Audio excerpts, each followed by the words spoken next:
Oi pessoal, tudo bem? Eu me chamo Tainá, eu sou professora de História e hoje nós vamos falar um pouco sobre História da África. Sendo que no meu canal no YouTube, eu não sei se você está vendo pelo IGTV ou pelo YouTube, enfim, no canal do YouTube tem um resumo de História da África antes da colonização europeia e hoje eu vou falar sobre a colonização europeia. O estudo sobre História da África é muito importante, né, não só no contexto de colonização, antes de colonização, mas até na pré-história, porque estima-se, né, que os humanos, né, os hominídeos, tenham surgido onde é a África, tá? Né, naquela parte ali da região do Sahel, né, do deserto do Saara. E esses estudos ajudam a compreender também a sociedade brasileira, já que a sociedade brasileira é formada, né, por afrodescendentes, então é um estudo muito importante. Basicamente, quando a gente fala de colonização europeia, a gente pode estudar dois períodos distintos, né? O primeiro, que é o mercantilista, e o segundo, que é o imperialista. Falando de mercantilismo, como eu disse nas aulas sobre absolutismo, o mercantilismo era uma ideia financeira, tá? Uma ideia econômica de que os povos, né, europeus deveriam explorar riquezas de outros locais, né? No caso, os europeus chegaram até a África nesse contexto, né? Buscando metais preciosos e buscando novos mercados para os seus produtos. Essa colonização se deu, né, primeiramente no litoral, né? Porque, óbvio, o litoral é um local mais fácil de chegar. E esses povos europeus, né, estabeleceu, né, na costa africana entrepostos comerciais, tá? Esses entrepostos eram pontos, né, onde eles desembarcavam e faziam lá as suas negociações e tudo mais com os povos africanos.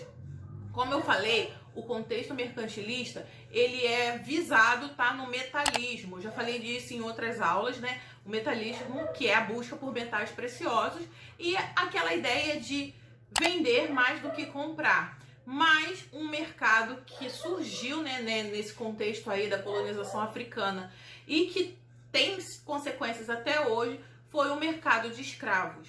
Lembrando que a escravidão, ela já existia, ela é muito antiga, tá? Ela se dava muito naquele contexto de dívidas ou de dominados por guerra, sendo que quando os europeus chegam para negociar com os africanos, já muda o cenário, já muda o contexto, tá? A escravidão mercantil, né, que gerou essas consequências negativas, tá? Para o povo africano, para o povo afro-brasileiro, enfim, né?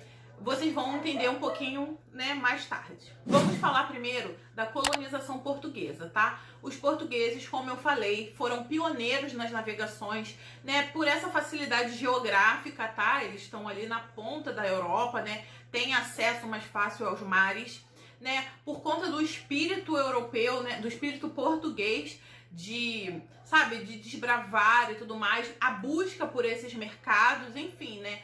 Isso eu já falei nas aulas anteriores, então não deixe de acessar. Mas falando de colonização portuguesa, em 1415 eles chegam à cidade de Ceuta. E ali, né, no norte da África, é o primeiro contato, né, que eles têm com esses africanos. São instaladas feitorias, né, feitores lá, para poder organizar esse comércio, né? E, enfim, essas feitorias, né, futuramente se tornaram o nome do local, tá? Daquela área que antes era de domínio africano e posteriormente se tornou de domínio europeu. Bom, gente, é importante salientar que esse domínio europeu, ele não foi assim 100% pacífico, tá? Porque algumas pessoas ainda acreditam que os africanos foram burros de ter aceitado e tudo mais. Enfim, gente, não foi bem assim que aconteceu, tá? Houve resistência, sim, sendo que os africanos viviam seus próprios conflitos internos.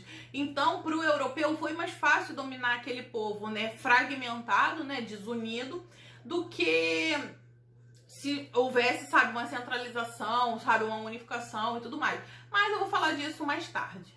Em 1483, os portugueses chegam até o Congo, tá? Eles têm contato com aquela liderança, né, que é o Mani Congo, na cidade de Mibanza, e lá ele consegue estabelecer uma convivência diplomática, tá? Os portugueses não chegaram com aquele ímpeto de guerra, de domínio na base da violência, né? a princípio foi estabelecida uma diplomacia. E como eu falei na aula anterior de História da África, né, o Mani-Congo até se converte ao cristianismo, tá? Ele, né, rejeita esse nome de batismo e passa a se chamar, né, Dom João I do Congo. A partir daí, os portugueses também já começam a chegar com aquela gana de conversão religiosa, tá? Os católicos, né, já começam a chegar, né, posteriormente com essa intenção de conquistar novos fiéis.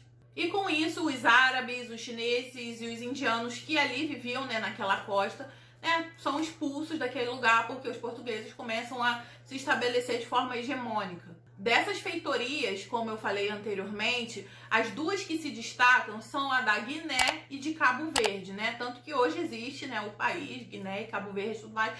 Então, essas feitorias, posteriormente, assim, bem posteriormente, tá, gente? Assumem esse status de país, mas é ali que começa, né, a ideia daquele povo, daquela nação, né, graças a essas feitorias. E em Cabo Verde é estabelecido o sistema de capitanias hereditárias, igual que aconteceu aqui no Brasil. O sistema de capitanias hereditárias foi uma forma do governo português de criar uma centralização, uma organização administrativa, enfim, né, que pudesse render a Portugal, né, a corte portuguesa, mais prosperidade, né?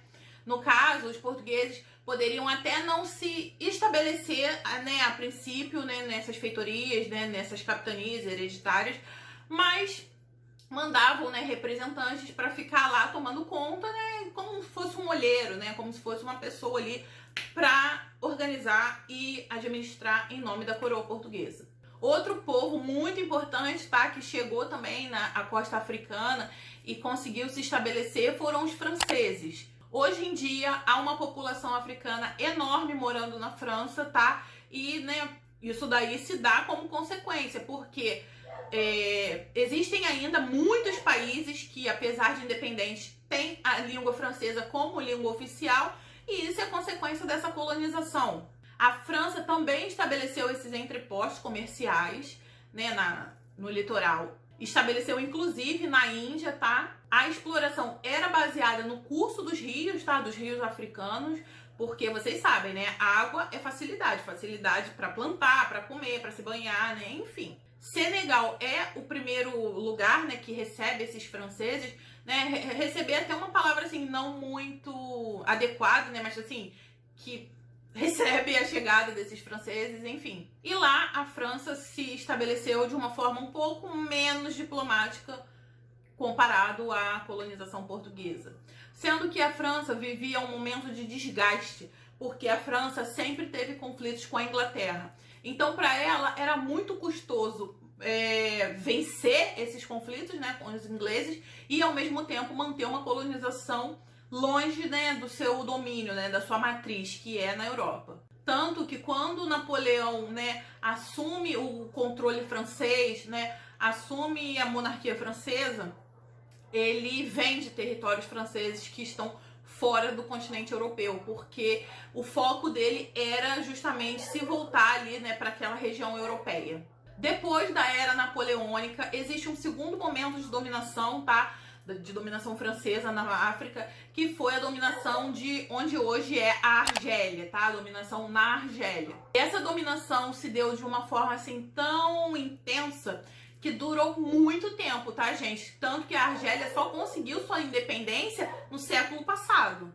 Os franceses que chegavam na África, eles tinham ideias eugenistas, né? Eles acreditavam que estavam lá para salvar o africano. E isso foi chamado na história de o fardo do homem branco, porque eles acreditavam ou usavam dessa desculpa de achar que estavam em posição de superioridade aos negros africanos. Então, essa questão do fardo do homem branco é um tema bastante explorado em provas de concurso. É importante você ficar ligado nisso, tá? A França, hoje em dia, ainda mantém, né, territórios, né, no mundo, mas o seu ápice foi em 1938, quando ela estava conquistando diversos territórios, não só na África, né, mas também em outros continentes. Por exemplo, a Indochina, né, que ali é onde a Tailândia, Mianmar, Camboja, Vietnã, até aqui nas Américas, né, na África, era na África Central, Madagascar, enfim, né, a França era muito poderosa, né, essa época aí próxima da Segunda Guerra Mundial. A França, quando chegou na África, causou muitos embates, né, com esses grupos regionais, não ela contra esses grupos, mas assim, ela causou embates entre eles, porque como eu falei, já haviam comunidades africanas que não se davam bem, né, que viviam brigando e tudo mais, então a França só acabou de piorar esse problema. Esse período, né, que caracteriza já uma maior dominação, tá, essa questão do fardo do homem branco, é caracterizado o que a gente chama de período imperialista, tá? Que é um período de dominação mais violenta, tá? Mais assertiva. Começa a ocorrer aqui a independência das colônias americanas, então os europeus começam a ficar desesperados, pensando, caramba, e agora? Eles estão ficando independentes, onde que a gente vai explorar? E voltaram seus olhos para o continente africano, tá? Com mais ênfase do que já praticavam. Ocorre aí nesse momento a Revolução Industrial Inglesa, tá? Essa questão do desenvolvimento de maquinário e tudo mais, né? Dessa indústria. E isso gera também no europeu uma sede maior por novos mercados.